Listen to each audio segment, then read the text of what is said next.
forecast first. Sponsored by Matex Heating, Cooling, and Plumbing. All right, so tonight we're watching the satellite radar picture very carefully. Not a whole lot going on right now. We're just starting to see the first few little blips on radar closer to maybe the Galesburg area. And it's going to be in this area here that storms are going to fire and then move into central Illinois, but probably not for another few hours before they get into our neck of the woods. It is warm. More than anything, you can probably feel the humidity. It is muggy. It is primed for storms to really get going, we think, after 9 o'clock tonight. Some of those storms could be severe. I'm going to show you, highlight the area, exactly where this may develop, and who's under the highest risk when we come back. WCIA 3 News starts right now. Now from WCIA 3 News. A lot of people do the Facebook likes and the little things. But one group wants to do more to help immigrant children. What it's doing to create a safe haven in central Illinois. Plus, police are revealing new details into a murder-suicide who they say pulled the trigger.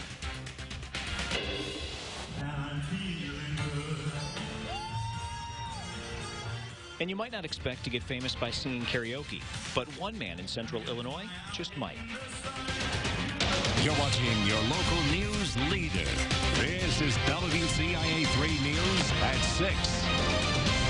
It might look calm now, but tonight that could all change. Good evening. I'm Paul Cicchini. And I'm Jennifer Roscoe. We've seen a calm few weeks with very little threat of severe weather. Tonight, it's a different story. Chief Meteorologist Kevin Leidy earning that paycheck tonight. He's here, so what could this storm bring with it? It could bring everything in terms of damaging winds. There's a threat for tornadoes. There's a threat for hail, flooding. It's going to be a busy night, we think, and we are in the core area of that severe risk, that enhanced risk, that orange shaded area in places like Champaign, Decatur, right smack dab in the middle of it. We think things are really going to ramp up, though, closer to, say, 9, 10 o'clock tonight, 11 o'clock, midnight, when the heart of these storms are really going to be racing through the area, and they could really be packing a punch with them. And yes, there is that tornadic threat. So here's what I suggest, okay? If you've got the WCIA 3 weather app, you download that, and there's a section on there that is click for live stream. You can actually click that and watch our coverage later tonight. Let's say your TV goes out because of the rain and storms. We're going to be streaming on the app. We're going to be streaming on Facebook, and we're going to keep you up to date with all of this. Again, the timing, probably after 9 o'clock tonight through about maybe 1 a.m. We'll tell you more about that in the forecast when we come back. You've got us covered. Yep. All right, thank you. In other news now, just today, the Trump administration made a move to make it more difficult for legal immigrants to use welfare programs. Meanwhile, leaders with the Cunningham Children's Home in Urbana announced an idea to help immigrant children by making their organization a temporary haven. That's right. This would mean they would serve children separated from their parents at the border until a host family is able to take them in. WCIA 3's Emily Braun is here. So, Emily, Illinois is obviously far from the border, but the problem exists here, too. The CU Immigration Forum told me that, in fact, recently, because of what's happening at the border, there were at least a dozen young children under the age of 10 who wound up in Urbana after they were separated from their families. Views on immigration policy often fall along party lines. But Ginger McKee believes everyone can feel for the young children who are torn apart from their families. For anyone, I mean, it's a kid. I mean, they're children and youth who have no guidance at the moment, and they need to know that they feel cared for, that there are people looking out for them. She works at the Cunningham Children's Home in Urbana and hopes her organization can open its doors to unaccompanied children. Right now, it's just a possibility, but it's an idea many in the community are already embracing, including Ricardo Diaz. This is an institutional way of incorporating these younger kids into the community. He's a part of the CU Immigration Forum, and he's proud to be involved in efforts to make CU a welcoming community to immigrants. People do that here. They are willing to commit. They are willing to manifest in action what their hearts are telling them. To him, a haven for children fits perfectly into the picture. For McKee, it's already a part of hers. And we just think that these youth have the same opportunity as the youth in our care currently have. if they can do this and give these kids the services they need until a host family can step in. I think we would be meeting some, just not just basic needs, but the ability to have some comfort. Diaz says in spite of feeling discouraged by recent immigration policy decisions on the national level, this makes him feel proud. I am so glad we live here. This is a welcoming community. The Cunningham Children's Home is in what they're calling the exploratory phase of this effort. So they have to figure out how feasible it is and if they can get a grant for it. But they say it seems many people in town are happy this is even being considered. Paul.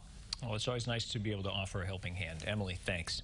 These are a few examples of the factors the Cunningham Children's Home has to look at, has to determine the community support needed to sustain the program, whether it can get a federal grant for it, and whether the facilities it has now are sufficient.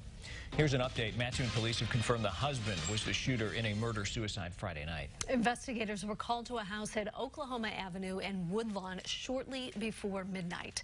WCIA 3's Courtney Bunting is live in our newsroom. Courtney, so what do we know now? What happened? Yeah, Jennifer, investigators say 37-year-old Joseph McFarland and 36-year-old Rachel McFarland had some marital issues. They left behind a child, but police wouldn't tell me how old they are. Centers like Hope of East Central Illinois work with domestic violence victims. They say 72% of murder-suicide cases involve intimate partners. 94% of those cases end up with the female as the victim. They say it's important to watch out for signs of domestic violence in relationships around you. Things like a person being less social or acting scared are indicators. Jealousy and possessiveness in someone's partner could also be signs of abuse, but in some cases it can be impossible to tell from the outside. If someone discloses to you, it's really, really important to tell them, I believe you, this is not your fault, you don't deserve this, I'm here for you if you want to leave. Because when we don't say those things, then it's very likely that victim may keep it to themselves. Hunt says it's important to know you can reach out for help. If you personally or someone you know is in a domestic violence situation, you can call Hope of East Central Illinois for help. We've got that number on our website, WCIA.com. Police are working to raise money for the family members left behind. You can go to any First Mid bank to donate. All you have to do is say you want to donate to the Community Care Fund. Live in the newsroom, Courtney Bunting, WCIA 3, your local news leader. Courtney, thank you so much. Visitors to schools in Mattoon will now have to go through tighter security. They'll have to check in with an ID and get a lanyard before they can go anywhere in the school. District representatives say this is to help improve the school and to create an environment where students can learn and grow. Some parents we spoke with said it's a shame security has to be so tight, but it's necessary. Is former Governor Rod Blagojevich going to get out of prison early? That's the question President Trump is dealing with right now. Blagojevich is in a federal prison in Littleton, Colorado. You see him there spotted exercising in a prison yard Sunday. He was shirtless and sporting a full head of gray hair. Blagojevich has served 7.5 years of his 14-year sentence. The president says he is considered commuting it. Sources say that could happen as early as today. EpiPens can be life-saving, but there's a shortage of the medication. What the state is doing to make sure you can still get your hands on it. And also tonight. It's just a little bit of everything. I find stuff from the 60s, 70s, 40s, 30s. But a leaky roof could be destroying some of it. How they're trying to preserve years of an entire town's history. Quiet conditions right now on the Bratcher Roofing Dog iNet weather camera. Cloud cover out there on a day where we hit 83, right on the money for the high, but boy, it started out warm at 71 degrees. Coming up, the severe weather threat that exists for tonight, the timing of those threats as well. We'll talk about the heat really cranking again for the weekend coming up.